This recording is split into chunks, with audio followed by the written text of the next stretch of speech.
నమస్తే న్యూస్ 24 కి స్వాగతం. పెద్దకూరపాడు మండల కేంద్రంలోని 3వ హెల్త్ సెంటర్ సమీపంలో ప్రాథమిక ఆరోగ్య కేంద్రం టీం ప్రత్యేక హెల్త్ క్యాంప్ ఏర్పాటు చేశారు. ప్రాథమిక ఆరోగ్య కేంద్రానికి దూరంగా ఉన్న గ్రామాలు, రెవెన్యూ గ్రామాలకు 14 వాహనం ద్వారా వెళ్లి మొబైల్ సేవలు అందించడమే కాకుండా ఇంటి వద్దకే వైద్య సేవలు అందించేందుకు ప్రతి నెలలో ఒకేసారి రావడం జరుగుతోందని డాక్టర్ ఆదిత్య అన్నారు. అన్ని రకాల రోగాలకు ఉచితంగా మందులు పంపిణీ చేయడం జరుగుతోందన్నారు.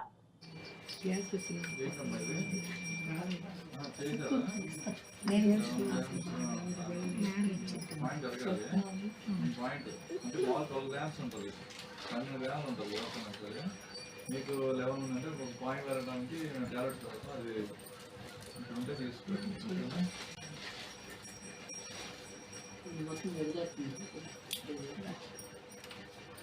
30 రోజులు వాడండి టాబ్లెట్స్.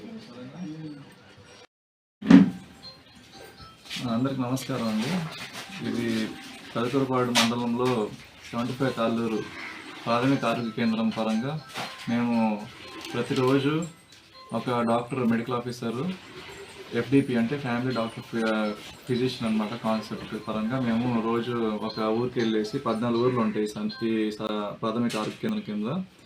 రోజు ఒక్కొక్క ఊరికి వెళ్ళి ఒక్కొక్క సెంటర్కి విజిట్ చేసి అక్కడ ఉన్న పేషెంట్స్ ఓపీ చూడటం జరుగుతుంది. ఆ తర్వాత ఇక్కడ మందుల అవైలబిలిటీ ఉంటుంది. ఈ ప్రజెంట్ ఇవాళ పెదకూరపాడులో 3 అనమాట, ఇక్కడ 3 సెంటర్స్ ఉన్నాయి. ఈ 3కి ఇవాళ ఎఫ్డిపి అనమాట, ఇవాళ క్యాంప్ ప్రోగ్రామ్ ఉంది. ఈ క్యాంప్కి ఒక సిహెచ్ఓ గారు, ఒక ఏఎన్ఎం గారు అలర్ట్ చేసుకుంటారు. తర్వాత ఒక డాక్టర్, ఆ తర్వాత ఒక డేటా ఎంట్రీ ఆపరేటర్, మీద ఆశాస్ అందరూ హెల్త్ డిపార్ట్మెంట్ అందరూ ఉంటారు. ఈ క్యాంపస్ సంబంధించి ప్రజెంట్ సిహెచ్ఓ గారు ఇక్కడ అనుపమ్ గారు ఉన్నారు, ఏఎన్ఎం రాణి గారు ఉన్నారు ప్రజెంట్. అండ్ ఇక్కడ క్యాంపుకి సంబంధించిన పేషెంట్స్ వచ్చినప్పుడు మేము బీపీ, షుగర్, తర్వాత రక్తం, హెచ్బి టెస్ట్, ఇవన్నీ టెస్ట్ చేస్తాం అన్నమాట. వీటి ఏమన్నా తక్కువ ఉన్నాయా మేము గుర్తించి మేము మా ఇక్కడ రిపోర్ట్ అంతా మేము ఆన్లైన్ డేటా వర్క్ చేసి డిస్ట్రిక్ట్స్కి పంపిస్తాం అనమాట. డిస్ట్రిక్ట్ వాళ్ళు స్టేట్కి పంపిస్తారు.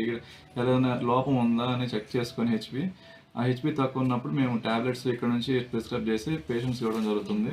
అలానే బీపీ ఏమైనా కొత్త డిటెక్ట్ అయినా, షుగర్ ఏమైనా కొత్త డిటెక్ట్ అయినా వాళ్ళకి సంబంధించిన ట్రీట్మెంట్ మేము ఇక్కడ సబ్ సెంటర్స్ నుంచే మేము స్టార్ట్ చేస్తాం అనమాట. వీళ్ళందరూ పేషెంట్స్ ప్రాథమిక ఆరోగ్య కేంద్రం దాకా రావాల్సిన పని లేదు, ఇక్కడే సబ్ సెంటర్ లెవెల్లో మొత్తం ట్రీట్మెంట్ అంతా స్టార్ట్ అవుతుంది అనమాట. ఒకవేళ కొత్త డిటెక్ట్ అయితే, ఒకవేళ ఆన్గోయింగ్ ట్రీట్మెంట్ అంటే ప్రజెంట్ రన్నింగ్ ట్రీట్మెంట్ ఏదైనా ఉంటే మొత్తం ఇక్కడ నుంచి మేము ట్రీట్మెంట్ అంతా కంటిన్యూ చేస్తాం అనమాట. అంటే వీళ్ళు మొత్తం హాస్పిటల్ దాకా రావాల్సిన అవసరం లేదన్నమాట. ప్రజెంట్ ఇక్కడ దీనివల్ల ఉపయోగం ఇదన్నమాట.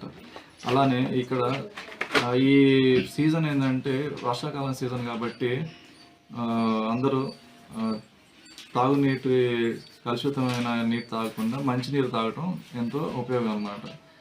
దానివల్ల మనకి టైఫాయిడ్ ఫీవర్స్ కానీ, వైరల్ ఫీవర్స్ వస్తూ ఉంటున్నాయి అన్నమాట ఈ మధ్యకాలంలో. అవన్నీ మనం అరికట్టడానికి ఎంతో ఉపయోగపడుతుంది. ఈ వైరల్ ఫీవర్స్ వచ్చినప్పుడు ఎటువంటి జాగ్రత్త చేయకుండా వెంటనే ఉన్న దగ్గర ఉన్న సబ్ సెంటర్స్, అంటే ఇట్లాంటి సెంటర్స్ క్యాంప్ పెట్టిన సబ్ సెంటర్స్ ఉంటాయి ప్రతి ఊర్లో, హెల్త్ సంబంధించిన సబ్ సెంటర్స్ ఉంటాయి. అంటే విలేజ్ హెల్త్ క్లినిక్ అంటాం అనమాట. వాటిల్లో చూపించుకోవడం, లేదంటే మన ఆరోగ్య కేంద్రం, ప్రాథమిక ఆరోగ్య కేంద్రం 70 తాళ్ళూరు అనమాట, దానికి రావటం. ఇంకా మనకి ఇక్కడ ఫెసిలిటీ మనకి లేదంటే ఇక్కడ నుంచి మనకి నర్సరావుపేటలో, పల్నాడు సంబంధించింది నర్సరావుపేటలో క్యాంప్ డిఎంహెచ్ ఆఫీస్ ఛాంబర్లో కింద హాస్పిటల్స్ అని గవర్నమెంట్ హాస్పిటల్ ఉంటుంది, అక్కడికైనా మేము రిఫర్ చేస్తాం. ఇక్కడ ఒకవేళ లేకపోయినా సత్తెనపల్లి అయినా మేము రిఫర్ చేయటం, లేదంటే అక్కడికైనా, లేదంటే గవర్నమెంట్ హాస్పిటల్ గుంటూరుకైనా రిఫర్ చేస్తాము. ఇదంతా ట్రీట్మెంట్ మన పేషెంట్స్కి ఉపయోగం ఉండాలని మన గవర్నమెంట్ డిఎంహెచ్ఓ గారు, తర్వాత కలెక్టర్ గారు ఆదేశం మేరకు పెదకూరపాడు ఇన్ఛార్జ్ కానీ వాళ్ళందరూ మాకు ఇన్స్ట్రక్షన్ ఇవ్వడం జరిగింది. ఈ అవకాశాన్ని అందరూ ఉపయోగించుకోవాల్సిందిగా మేము కోరుతున్నాం.